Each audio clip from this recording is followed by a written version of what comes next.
पुर्तगाल का immigration system कैसा है, कौन कौन से वीज़ाज़ पे आप यहाँ पे आ सकते हैं, क्या प्रोसेस उनका होता है और भी काफ़ी सारी चीज़ों के बारे में डिटेल में मैं इस वीडियो में बात करने वाली हूँ। हेलो एवरीवन, स्वागत है आपका स्काई कॉर चैनल में। मैं हूँ पुनीत और मैं पुर्तगाल में रहती हूँ और मैं पोर्चुगीज़ लाइफस्टाइल एंड इन्फॉर्मेशन से रिलेटेड वीडियोस बनाती हूँ। तो अगर आपने मेरे चैनल को सब्सक्राइब नहीं किया है तो ज़रूर कर दें और मेरी वीडियो को लाइक शेयर कमेंट भी ज़रूर किया करें। पुर्तगाल के इमिग्रेशन सिस्टम में अलग अलग कैटेगरीज बनाई हुई हैं इमिग्रांट्स की, जैसे स्टूडेंट्स की अलग कैटेगरी है, जो वर्कर्स हैं उनकी अलग कैटेगरी है, इसके अलावा जो इन्वेस्टर्स हैं या फिर फैमिली मेंबर्स हैं, तो अलग अलग कैटेगरीज बना रखी हैं। उनके अकॉर्डिंग आपको वीज़ाज मिलते हैं। तो सबसे पहले बात करते हैं कौन कौन से वीज़ाज या फिर परमिट्स आपको यहाँ पे मिलते हैं। सबसे पहला वीज़ा होता है जिसे शॉर्ट स्टे वीज़ा बोलते हैं, जिसे शेनिगन वीज़ा भी बोल देते हैं। ये वीज़ा 6 मंथ्स के लिए वैलिड होता है, जिसमें आप 90 डेज तक मतलब 3 मंथ्स तक शेनिगन एरिया में घूम सकते हैं, ट्रैवल कर सकते हैं। और शेनिगन एरिया में जैसे 28 कंट्रीज हैं, तो इन सारी कंट्रीज में आप घूम सकते हैं अगर आपको पुर्तगाल का शॉर्ट स्टे वीज़ा मिलता है। और ये वीज़ा उन लोगों के लिए होता है जैसे टूरिस्ट वगैरह होते हैं या फिर बिजनेस ट्रिप्स होती हैं या फिर कुछ फैमिली विजिट्स होती हैं, जैसे किसी का कोई फंक्शन वगैरह है, तो उन सारे लोगों को ये वाला वीज़ा जो है वो अप्लाई करना होता है। ये वाला वीज़ा मिलता है जिनको कुछ टाइम के लिए यहाँ पे आके रहना होता है, जैसे 3 मंथ्स तक वो मैक्सिमम यहाँ पे रह सकते हैं, तो उनको शॉर्ट स्टे वीज़ा मिलता है। उसके बाद होता है टेम्पररी स्टे वीज़ा। इसमें आपको 90 डेज से ज़्यादा तक का टाइम मिल जाता है, बस आपको 1 साल के अंदर अंदर आपको अपनी होम कंट्री वापस जाना होता है। मतलब 1 साल से कम टाइम पीरियड तक आप यहाँ पे रह सकते हैं। और मेनली ये उन लोगों के लिए होता है जैसे अगर किसी को कोई मेडिकल ट्रीटमेंट करवाना होता है या फिर कुछ असाइनमेंट्स होते हैं या फिर कुछ सीजनल वर्क्स होते हैं, वो सारे लोगों के लिए ये वाला वीज़ा होता है। उसके बाद है रेजिडेंस वीज़ाज एंड परमिट्स। इसमें काफ़ी सारी कैटेगरीज हैं, जैसे वर्क वीज़ा। ये वीज़ा उन लोगों के लिए होता है जिनके पास यहाँ पे एम्प्लॉयमेंट कॉन्ट्रैक्ट होता है, उनको मिलता है। लेकिन एम्प्लॉयमेंट कॉन्ट्रैक्ट आप किसी भी लोकल बिजनेस से नहीं ले सकते हैं। कोई जो उस कैटेगरी में जिन कंपनीज को अप्रूव किया गया है, अगर वो आपको एम्प्लॉयमेंट कॉन्ट्रैक्ट देती हैं तभी ये आप वीज़ा ले सकते हैं। उसके बाद होता है स्टडी वीज़ा। जो स्टूडेंट्स होते हैं, अगर उनको जो एजुकेशनल इंस्टीट्यूशंस हैं या फिर यूनिवर्सिटी है कहीं पे, अगर उनको एडमिशन्स वगैरह मिल जाती हैं तो उनको ये जो वीज़ा है वो मिलता है। उसके बाद होता है गोल्डन वीज़ा। ये इन्वेस्टर्स के लिए होता है जो काफ़ी सारी इन्वेस्टमेंट पुर्तगाल में करना चाहते हैं, तो ये उनके लिए होता है। उसके बाद D7 वीज़ा होता है, ये रिटायरीज वगैरह के लिए होता है जो यहाँ पे आके रिटायर होना चाहते हैं, यहाँ पे आके सेटल होना चाहते हैं। जैसे उनकी एज होगी, उनको पेंशन वगैरह अपनी कंट्री में लग गई है, लेकिन वो यहाँ पे आके रिटायर होना चाहते हैं।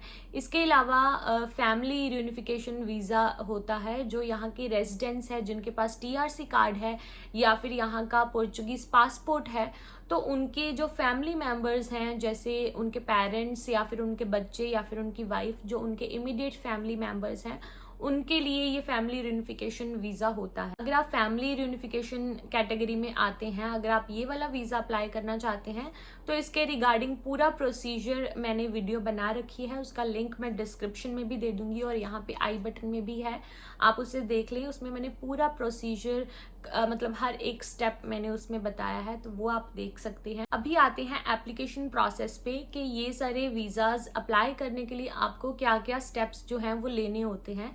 सबसे पहले प्री एप्लीकेशन होती है, जैसे कि सबसे पहले आपको डिटरमिन करना है कि आप कौन से वीज़ा कैटेगरी में आते हैं।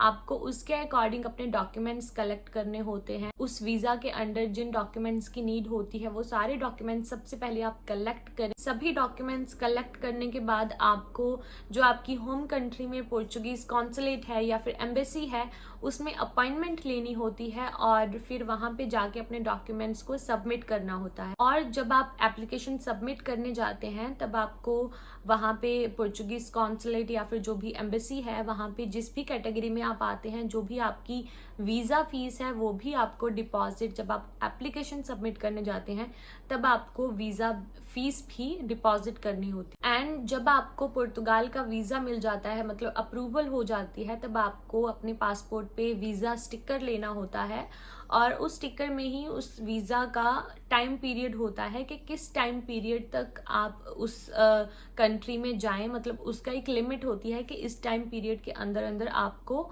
उस कंट्री में जाना है या फिर ये वीज़ा इस टाइम पीरियड तक ही वैलिड है।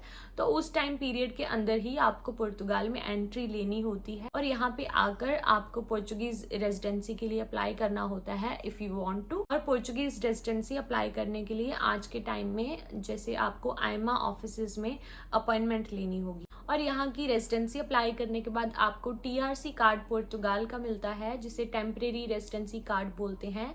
एंड ये रिन्यूअल इसकी होती रहती है बिकॉज ये कुछ टाइम पीरियड के लिए होता है और इसे रिन्यू करवाना होता है कुछ टाइम पीरियड के बाद। और जब आप रेजिडेंसी के लिए अप्लाई करते हैं तब भी कुछ स्पेसिफाइड अमाउंट होता है, कुछ फीस होती है जो कि आपको सबमिट करवानी होती है जब आप रेजिडेंसी के लिए अप्लाई करते हैं। तो जब आपके पास पुर्तगाल का टीआरसी कार्ड आ जाता है तो आपके पास काफ़ी सारे राइट्स भी आ जाते हैं, जैसे आप पब्लिक हॉस्पिटल्स में कोई भी ट्रीटमेंट ले सकते हैं, फ्री एजुकेशन जो पब्लिक स्कूल्स है वहाँ पे ले सकते हैं। आपके पास राइट है कि जितने भी सोशल सिक्योरिटी बेनिफिट्स होते हैं वो आप ले सकते हैं, जैसे अनएम्प्लॉयमेंट के जो बेनिफिट्स होते हैं, मतलब अनएम्प्लॉयमेंट के पैसे मिलते हैं अगर आपके पास काम नहीं है। जो प्रेगनेंसी के टाइम जो भी बेनिफिट्स होते हैं वो आप लेने के लिए एलिजिबल होते हैं, आपके पास राइट है टू गेट दोज। एंड इसके अलावा पेंशन्स वगैरह के लिए भी आपके पास राइट है। इसके अलावा भी आपको काफ़ी सारे राइट्स मिल जाते हैं। लेकिन आज के टाइम में पुर्तगाल का इमिग्रेशन सिस्टम काफ़ी सारे चैलेंजेस भी फेस कर रहा है, काफ़ी सारी प्रॉब्लम्स भी पुर्तगाल के इमिग्रेशन सिस्टम में इस टाइम में चल रही हैं। जैसे काफ़ी ज़्यादा वेटिंग पीरियड है, काफ़ी ज़्यादा लेंदी प्रोसेस हो गया है, कॉम्प्लेक्स प्रोसीजर्स हैं, तो काफ़ी ज़्यादा प्रॉब्लम्स इस टाइम पे आ रही हैं। इसके अलावा लैंग्वेज भी एक बैरियर है।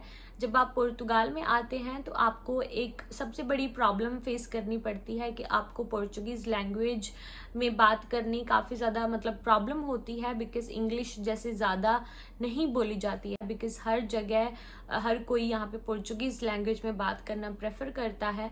तो इस चीज़ की वजह से भी लैंग्वेज बैरियर भी एक बहुत बड़ी प्रॉब्लम हो गई है।